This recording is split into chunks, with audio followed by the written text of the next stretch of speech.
Bonsoir à tous, bienvenue sur Monaco Info pour une nouvelle édition. Voici les titres de votre JT. Nous recevrons dans quelques instants le ministre des Finances et de l'Économie, Jean Castellini. Nous évoquerons avec lui le rapport Moneyval et la réunion du comité de coordination et de suivi.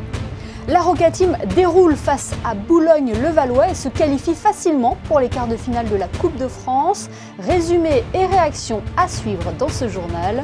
Puis nous nous intéresserons au phénomène des fake news, ces fausses informations qui se répandent sur Internet et qui altèrent la réalité.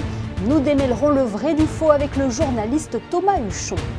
Le marché de la seconde main a le vent en poupe, il séduit de plus en plus de clients.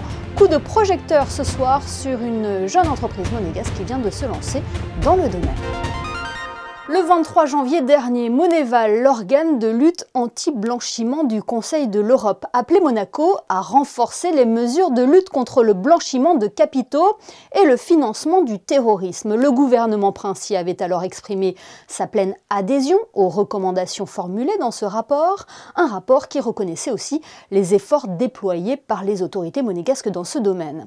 La principauté avait d'ailleurs précisé que des mesures avaient été prises pour renforcer le dispositif déjà mis en place. Nouvelle étape dans ce dossier, le comité de coordination et de suivi s'est réuni aujourd'hui au ministère d'État. Bonsoir Jean Castellini. Bonsoir. Tout d'abord et pour mieux comprendre, est-ce que vous pouvez nous rappeler les missions de ce comité et qui le compose? Ce comité existait déjà dans le courant de l'année 2022. Il avait pour objectif principal le suivi de la stratégie nationale que nous avions finalisée avant la mission d'évaluation de l'équipe de Moneyval. Mais suite à la publication du rapport et pour faire face à un certain nombre de recommandations, nous avons décidé, par le biais donc d'une ordonnance souveraine, la 9729 du 1er février dernier, de doter ce comité de coordination et de suivi de la stratégie nationale de nouvelles attributions avec de nouveaux objectifs pour une fois encore coller davantage à ce qui nous a été demandé par les évaluateurs. Alors le comité s'est réuni ce matin. De quoi a-t-il été question lors de cette réunion? Quels sont les grands points qui ont été abordés?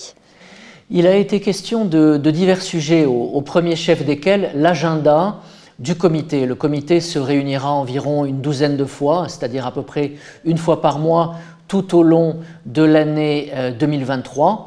Et il était important que nous ayons des échéances, des dates fixes pour que nous puissions, là encore, faire face et mettre en œuvre les recommandations qui, aujourd'hui, ont fait l'objet du rapport dans les délais souhaités. Et nous avons également adopté un plan de formation. En anglais, cela s'appelle les AML Tuesdays. AML, c'est la lutte contre le blanchiment de capitaux et Tuesday, ce sont les mardis, puisque les séances de formation se tiennent tous les mardis matins de 10h à 11h. Un mardi sur deux pour les institutions financières et un mardi sur deux pour les établissements non financiers. L'objectif étant que tout le monde bénéficie des mêmes formations, des mêmes renseignements, et que se retrouve donc parfaitement en mesure de faire face à ses obligations et à ses engagements. Monsieur le ministre, j'imagine aussi qu'il y a une mise à jour de la stratégie nationale après la publication de ce rapport de Moneyval. Oui, la stratégie nationale avait été élaborée en 2022. Elle reposait sur 6 piliers principaux. Aujourd'hui, là encore, pour être plus en phase avec les recommandations du rapport Moneyval, nous avons décliné ces 6 piliers en 12 objectifs stratégiques pour faire face, si vous voulez, et pour mieux répondre aux résultats immédiats qui sont au nombre de 11 dans le rapport Moneyval, certains dépendant de textes législatifs et réglementaires à adopter. Et en matière législative, nous savons que nous pouvons compter sur le concours du Conseil national et je remercie par avance les élus de tout le travail qu'ils pourront réaliser dans ce sens.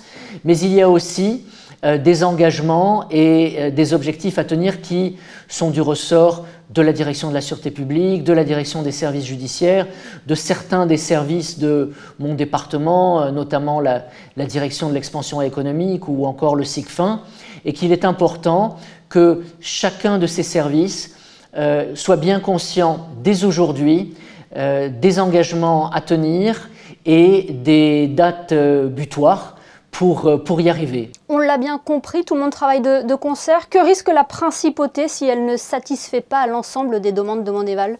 Aujourd'hui, nous sommes tous tournés vers l'action. Nous sommes une véritable équipe. Nous avons évoqué ce matin un plan d'action qui vient justement détailler la stratégie nationale et de manière suivie, soutenue, mois par mois, trimestre par trimestre, dégage des orientations. J'ai donc parfaitement confiance dans les différents services de l'État et dans leur capacité à délivrer le moment venu les résultats qui sont attendus d'eux. C'est complexe à mettre en œuvre, Monsieur le Ministre, parce que les standards internationaux ne cessent de progresser. Oui, les standards ne cessent de progresser. J'utilise parfois une analogie qui fait sourire, qui est quand l'eau monte, le bateau monte.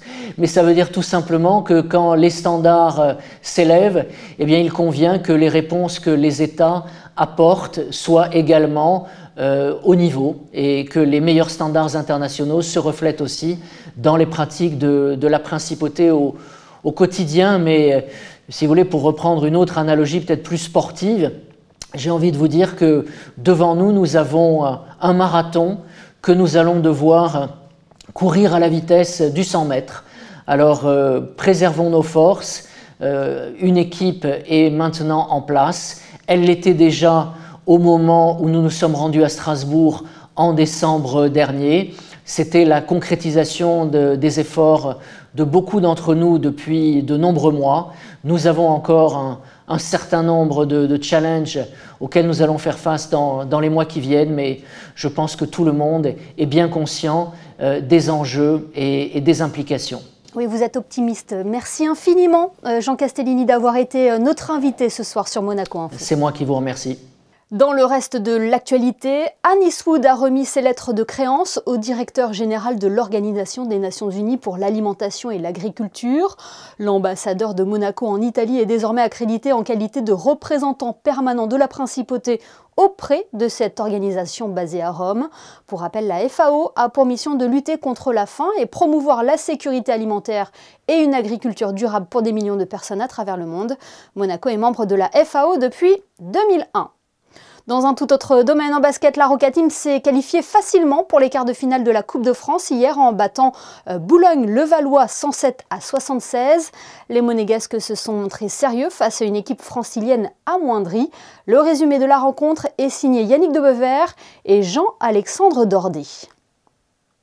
C'était un choc attendu pour ces huitièmes de finale de Coupe de France. Monaco, leader de Betclic Elite face à son dauphin Boulogne-Levallois. Gaston Médecin était une nouvelle fois guichet fermé sans doute, une conséquence de l'effet Wembanyama, le grand espoir du basket français et mondial. Du haut de ses 19 ans et malgré ses 2,21 m, l'intérieur des Metropolitans de 92 n'a rien pu faire pour empêcher la déroute de son équipe. Dès les premières minutes, Monaco impose son rythme, celui d'une équipe d'Euroleague, trop rapide pour les Franciliens qui sont dépassés dans tous les domaines.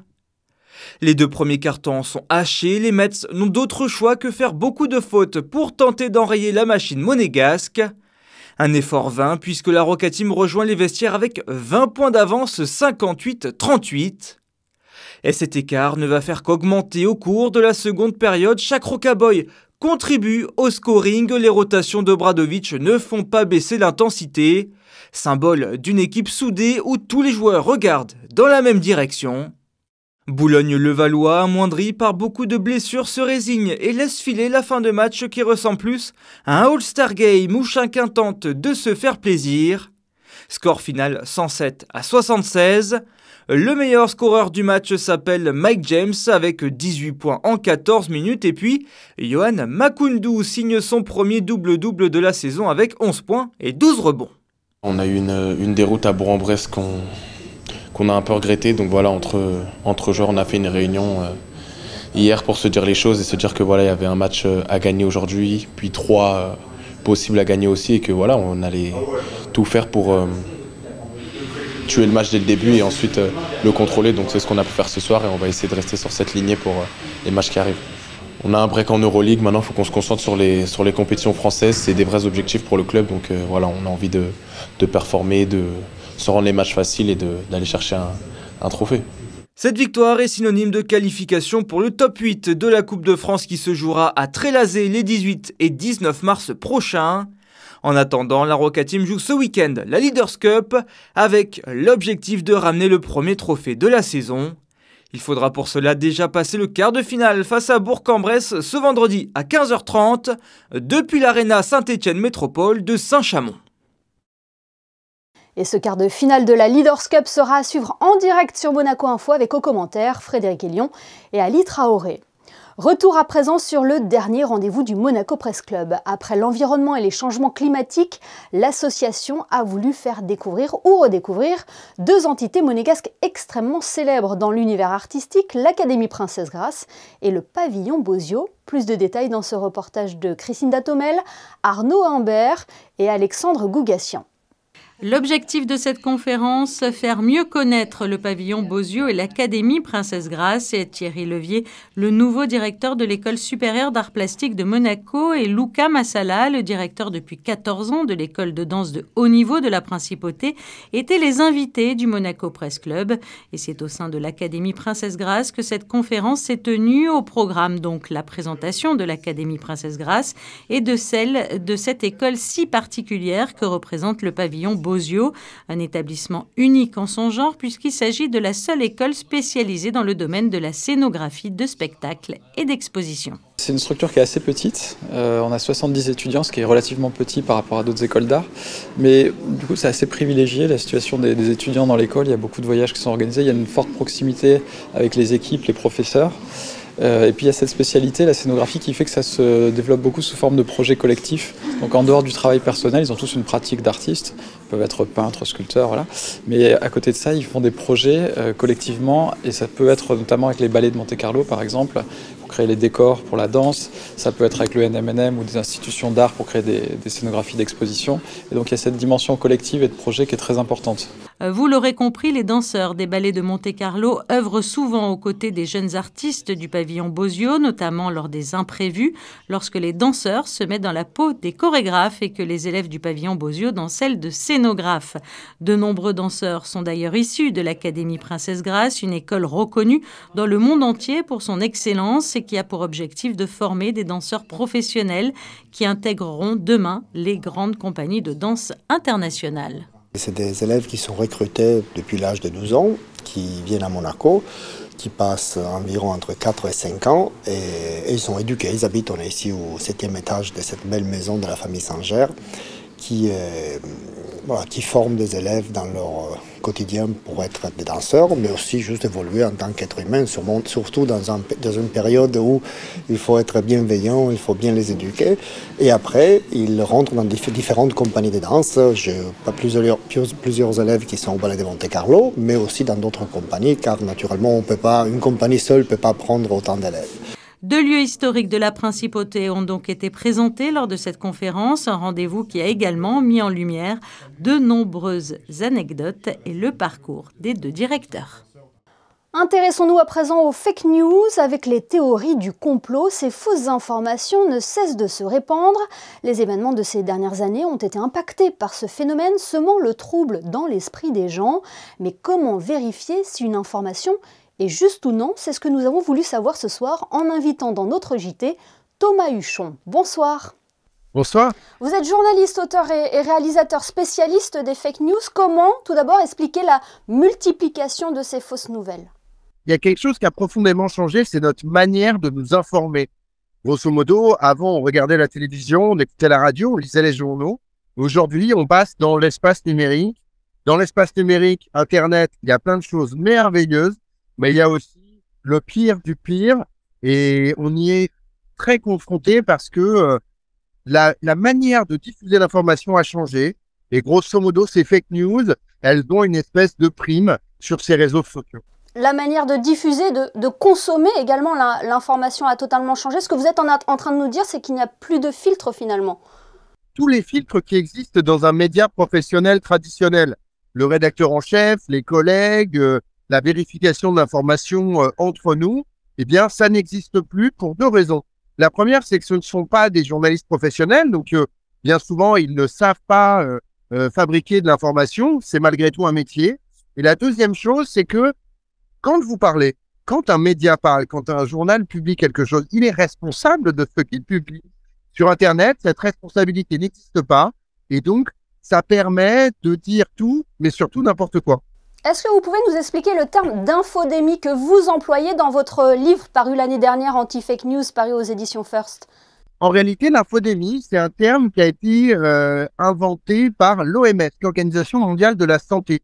Ce terme désigne la pandémie de fausses informations, c'est-à-dire le fait que pendant la pandémie de Covid-19, il y a eu tellement de fausses informations qui a circulé sur ces réseaux, sur Internet, et bien que finalement, c'est devenu une forme d'épidémie, une épidémie de fake news.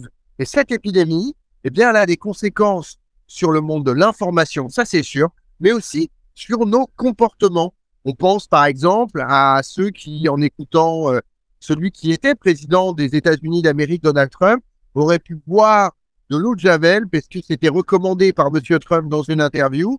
Eh bien ça, c'est une conséquence directe de la désinformation et c'est une conséquence sanitaire. Et qu'est-ce qui motive les créateurs de fake news? On l'a découvert récemment avec l'affaire Rachid Mbarki. Il y a même des sociétés spécialisées qui fabriquent des fake news. Qu'est-ce qui motive ceux qui fabriquent toutes ces fausses informations? Je pense qu'il y a trois choses qui les motivent. La première, c'est que souvent, ça permet de gagner de l'influence. Ces fausses informations, elles circulent sur Internet, elles vous donnent du poids. Quand les gens y croient, eh bien, ils vont vous écouter, ils vont vous faire confiance. La deuxième chose, bien souvent, ces fake news, elles ont un retentissement, donc plus ou moins des courants politiques, des idéologies. Et enfin, c'est peut-être la chose la plus importante, ces fake news rapportent beaucoup d'argent et c'est probablement la raison principale qui fait que tous ces gens les fabriquent aujourd'hui. Alors Thomas Huchon, comment démêler le vrai du faux? Pour démêler le vrai du faux, il faut accepter de faire un travail qui est souvent très long. Vérifier une information, ça prend beaucoup de temps, ça demande beaucoup d'efforts, ça demande de la méthodologie. Et donc ça va être quelque chose qui est très long. Si chacun d'entre nous s'imagine être un journaliste sur son propre réseau social, eh bien on ne peut plus s'exonérer d'un certain nombre de méthodes, de consignes et de manières de travailler. Il y a peut-être autre chose qu'on peut dire à vos téléspectateurs qui ne vont pas se mettre à fact-checker, donc à vérifier toutes les informations qu'ils voient circuler. Peut-être qu'on peut se dire que si on n'a pas le temps de la vérifier, eh bien, il ne faut vraiment pas la partager. Et ça, déjà, ça permettra de limiter toute cette diffusion de fausses informations. Si vous n'avez pas le temps de lire un contenu, s'il vous plaît, arrêtez de le partager. Vous qui êtes spécialiste dans le domaine, est-ce qu'il y a une fake news qui vous a le plus marqué qu'une autre? Vous mentionnez tout à l'heure Donald Trump et l'eau de Javel lors de l'épidémie de Covid. La principale fake news, c'est effectivement la victoire de Donald Trump à l'élection américaine et le fait que ça fasse basculer totalement l'échiquier politique américain, mais surtout au niveau mondial. Si un homme qui ment toute la journée peut gagner les élections, eh bien c'est tout le paradigme de la démocratie sur lequel reposent nos sociétés qui s'effondre. La deuxième qui, moi, m'a plus fait un petit peu sourire parce qu'elle était en fait réalisée par des potaches, c'est une fake news qui dit que les oiseaux n'existent pas. Entre 1949 et 2007, 7 milliards d'oiseaux ont été massacrés aux États-Unis par la CIA pour les remplacer par des drones de surveillance. Les pigeons, c'est pas vrai, les corbeaux non plus. Birds are not real, c'est une théorie du complot inventée par des potaches pour se moquer des complotistes, qui a fait florès, mais qui a quand même provoqué des vrais manifs, de vrais gens qui pensaient que les oiseaux n'existaient pas. Vous voyez, c'est l'éternel problème avec les mensonges. Il y a toujours quelqu'un qui finit par y croire. Et c'est sur ces mots que se termineront cet entretien. Merci infiniment Thomas Huchon pour cet éclairage. On le rappelle aussi que vous avez une plateforme dédiée aux fake news qui s'appelle Spicy, c'est ça? Spicy, sur lequel vous pourrez trouver tout un tas de documentaires et de contenus d'informations de grande qualité pour éviter la désinformation. Et qui nous permettra de démêler le vrai du faux. Merci infiniment d'avoir été avec nous. Merci à vous. Faire de bonnes affaires toute l'année, c'est possible. Le marché de la seconde main ne cesse de séduire, et ce dans beaucoup de domaines. Un concept qu'une jeune monégasque a bien compris. Alicia Balerio vient de créer son site internet qui propose des vêtements pour enfants. Chrisinda Tomel vous en dit plus. Ce nouveau concept propose des articles de qualité et de seconde main pour habiller vos enfants tout en respectant la planète. Proposés dès la naissance jusqu'à l'âge de 12 ans, les pièces sélectionnées sont dans un état irréprochable, tout comme les livres ou encore les jouets. Une idée qui a germé dans l'esprit de la fondatrice de Nous Demain lors de la naissance de ses enfants face au gaspillage vestimentaire. Je me suis retrouvée avec une tonne de vêtements, que ce soit des cadeaux, que ce soit des achats aussi, avec des vêtements finalement qui n'étaient pas toujours portés, encore avec les étiquettes. Et là, je me suis dit, non mais c'est quand même dingue, c'est pas possible ce gaspillage vestimentaire. Donc j'ai commencé à habiller concrètement les enfants de toutes mes copines. Ce projet, c'est ce que j'aurais rêvé avoir suite à la naissance de mes enfants. Et ça permet du coup d'éviter que ça devienne des déchets concrètement. Et ça redonne vie en fait dans d'autres enfants. Comme on le sait tous, enfin, les mamans surtout, les papas aussi. À l'âge entre 0 et 2 ans, les enfants grandissent tellement vite qu'il faut par exemple à peu près 8 tailles en 2 ans. Des vêtements que vous pouvez donc acheter en ligne sur le site www.nousdemain.com. Plus de 1000 pièces sont répertoriées pour tous les âges et pour toutes les bourses. Et une fois vos achats effectués, vous pouvez les retirer gratuitement à la boutique Subtil, un établissement qui a tout de suite adhéré à ce projet. J'ai adhéré à ce projet surtout parce qu'aujourd'hui, on est dans une société de surconsommation. On est sollicité sans cesse pour la fast fashion. Et je trouve que pouvoir acheter des vêtements de seconde main pour les enfants, c'est une super bonne idée parce que les enfants grandissent à une vitesse grand V et qu'on ne peut pas se permettre d'acheter pour que les enfants les réutilisent pas très longtemps finalement. Et ça peut profiter à d'autres familles qui peuvent se permettre d'avoir des vêtements de bonne qualité et à des prix raisonnables. Et sachez que vous pouvez acheter, mais aussi vendre les vêtements de vos enfants chez Nous Demain. Alicia Ballario se déplaçant à domicile pour effectuer un devis avec vous. Et les dons de vêtements ou ceux avec un léger accroc ne sont pas revendus sur le site, mais donnés à l'association Les Amis du Liban qui s'occupe de les distribuer aux plus nécessiteux. Nous Demain vous propose donc de faire de bonnes affaires toute l'année tout en faisant du bien à son prochain et à la planète. Oui, une activité qui a de beaux jours devant elle. En bref, la mairie de Monaco propose de nouveaux ateliers au sein des espaces parents. Le prochain aura lieu le jeudi 2 mars et s'adressera aux futurs parents. Il posera la question « À quoi s'attendre quand le bébé sera né ?» Retrouvez le programme de ces ateliers sur le site officiel de la mairie de Monaco. Retrouvons à présent notre experte de la météo. Bonsoir Christina Thomel, quel temps fera-t-il demain ? Bonsoir Émilie. Durant toute la journée de vendredi, quelques passages nuageux sont prévus. La journée se partagera entre le gris et le bleu. Le climat sera agréable, 8 degrés pour les minimales et 13 pour les maximales. Le soleil se lèvera à 7h25 et se couchera à 18h03.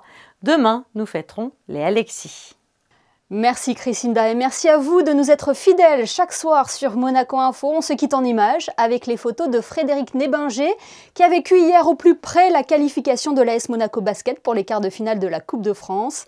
La Roca Team qui enchaîne déjà avec la Leaders Cup, un événement qui sera à suivre en direct sur notre antenne à partir de 15h30. Excellente soirée à tous et à demain pour une nouvelle édition sur Monaco Info.